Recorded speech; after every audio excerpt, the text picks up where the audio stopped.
Ikigo Fondation Uwiragiye kugira ngo kibeho ubwa mbere hatanguye Fondation PEN. Mu kigo rero Fondation Uwiragiye kirimo abana bagendana ubumuga bwo kutabona ndetse n'ababona. Kikaba kiri muri komine Kabezi intara ya Bujumbura, aho umutambukanyi w'umukuru w'igihugu Angeline Ndayishimiye yagendeye ico kigo kugira ngo asangire Noel n'umwaka mushasha n'abana bagendana ubumuga bwo kutabona ndetse harimwo n'ababona barerewe muri ico kigo. Umuhuza bikorwa wa Fondation Uwiragiye Victor Barantota avuga ko Fondation Uwiragiye imaze igihe iriko irafasha mu iterambere ry'igihugu na cyane mu gufasha abana bagendana ubumuga bwo kutabona mu bisata bitandukanye by'ubuzima. Mu nkundire babwire mu ijambo rimwe canke kabiri ko Fondation Uwiragiye imaze igihe iriko ifasha mu iterambere ry'igihugu na cyane mu gufasha abana bagendana ubumuga bwo kutabona kugira ngo bashobore kwiga. Muri iki gihe turabigisha kuva muri maternelle gushika muri poste fondamentale, abahejeje ngaha kubera ata kaminuza dufiseho baronsa amanota yo kuja muri kaminuza baragenda, kandi ikigo cacu kirabakurikirana kikabafasha kugira ngo babandanye, kandi dufise abatari bake bamaze kurangiza kaminuza. Hanyuma ibindi bikorwa tubakorera, turabafungurira, abagwaye turabavuza, ndetse n'imiryango yabo turayikurikirana kugira ngo bashobore kubandanya bahindero nziza aba bana bavutse bafise ubumuga bwo kutabona. Ariko rero igikorwa ni kirekire, twifuza gushika mu bindi bikorwa bitari bimwe. Aba bana turifuza ko twobashiriraho ikigo cozobafasha muri kazoza kugira ngo bashobore kuronka imigambi canke ibikorwa bibafasha mu iterambere, bimwe twokwita mu Gifaransa centre socio-professionnel. Murabona yuko iyo hejeje hano mu kigo bakenera kubaho, gushinga imiryango yabo, bakenera kuronka ico basahiriza mu buzima kugira ngo baronke ingene batunga imiryango. Ivyo rero bisaba yuko boronka akazi bakora, turiko turabitegura kugira ngo bizogende neza.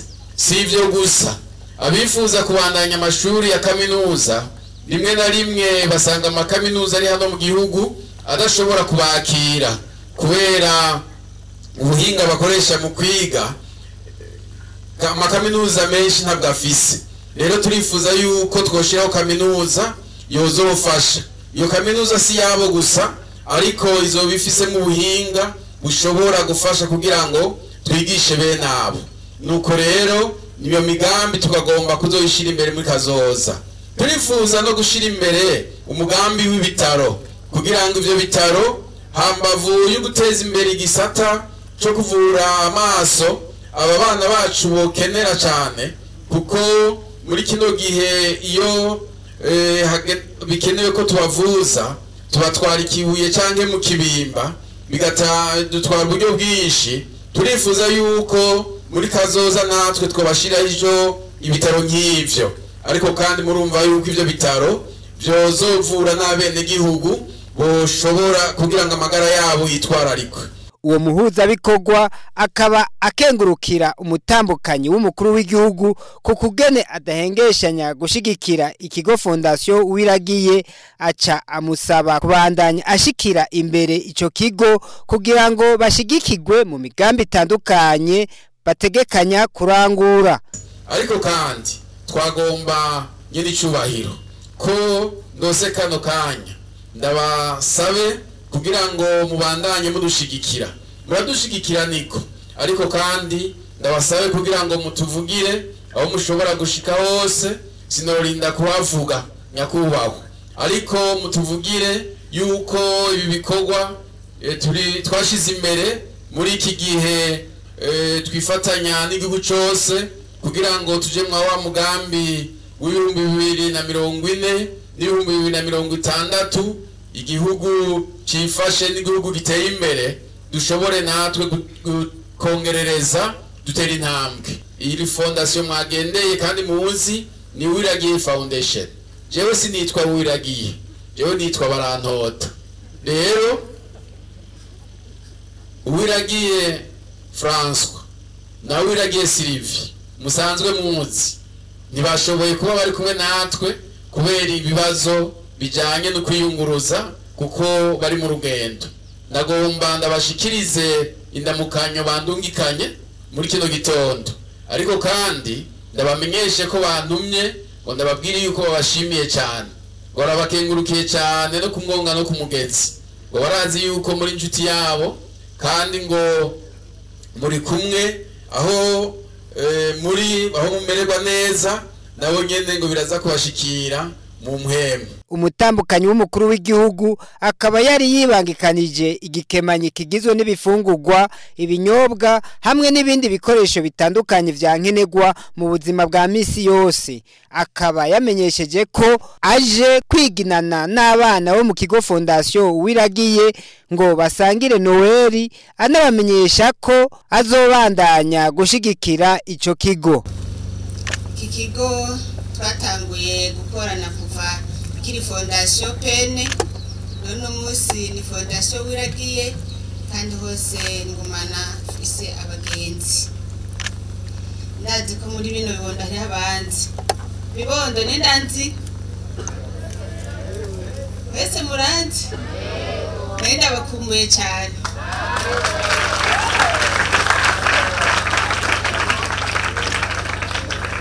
No musi rero sagaseseshora muri twese turanezerewe kubera twiteze umucunguzi, twiteze umukiza Emmanuel, bisobanurwa Imana iri kumwe natwe.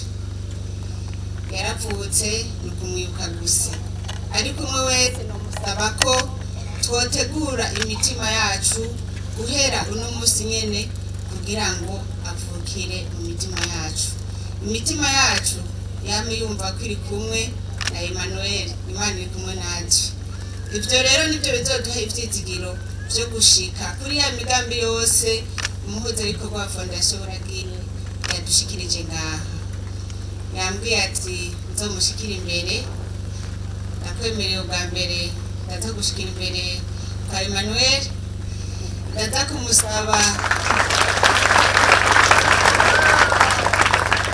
kumusaba iyo migambi yose mwashize imbere azodushikire nawe kwa Data wa twese wo mw'ijuru kugira ngo izoje mu ngiro tuvyifuza.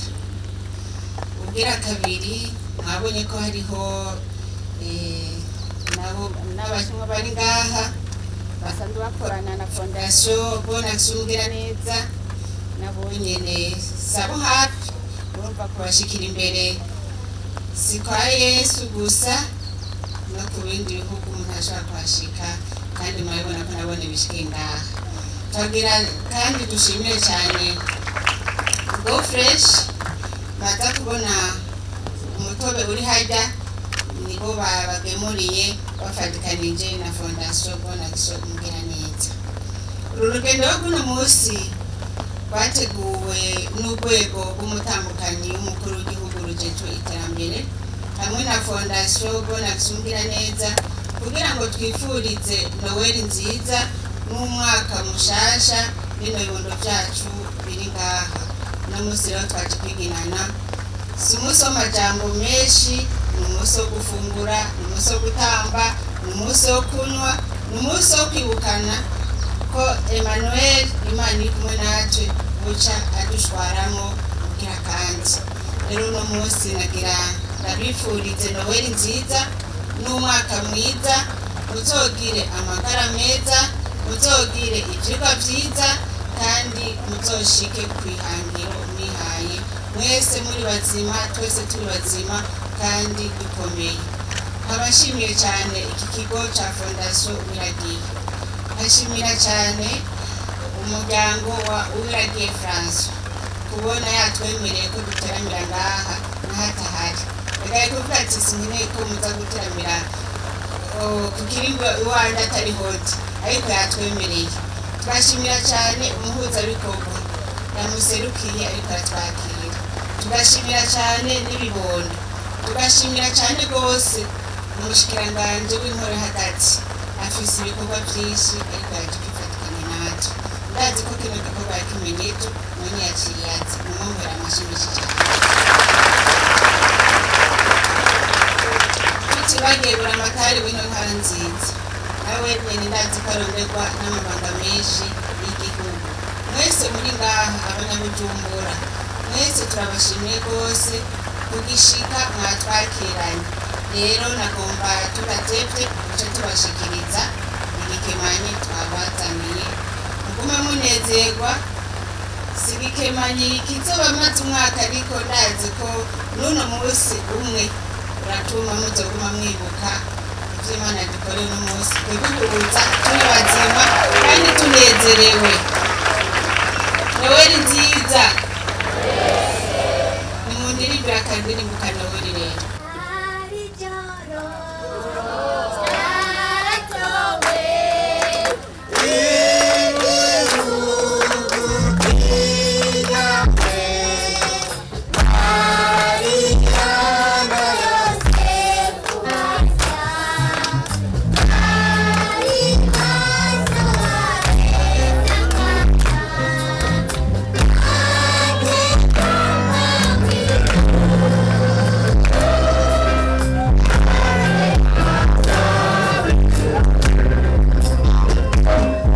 Abana bo mu kigo Fondation Uwiragiye barakenguruka ingene umutambukanyi w'umukuru w'igihugu ashigikira abafise ubumuga butandukanye banakenguruka kandi n'agakemanyi. Twanezerewe cyane turishimye cyane nka twe dusanga tugendana ubumuga urabona uravye ko ibintu byayimeze karuburi ko birahinduka kandi ko dutera iteka n'umuntu ahambaye mu gihugu ni ibintu byiza cyane yaje twatamvye yabanye natwe twasangiye byari ibintu byiza cyane twanezerewe cyane ku buryo tudashobora kugaragaza umunezero wacu kuba twari kumwe n'umuntu nk'ujya kisanzura kwitwebwe nkakujya anya nkuko mwagiye murayibona turanezerewe cyane twebwe abana muri Fondation Uwiragiye twebwe uko twiyumva turanezerewe cyane cyambere kuko turishimiye iyo kuba hari abantu badutekerezaho na cyane abo nyene baba bari mu nzego zo hejuru zidasanzwe nk'urwego rw'umukuru w'igihugu kuko iyo ahari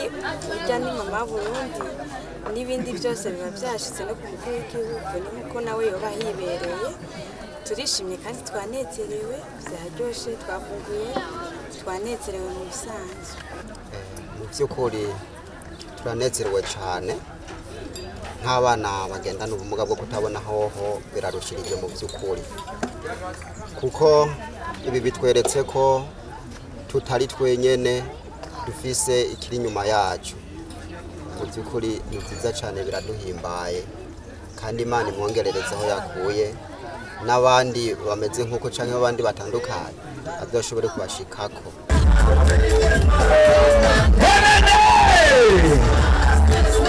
Bonane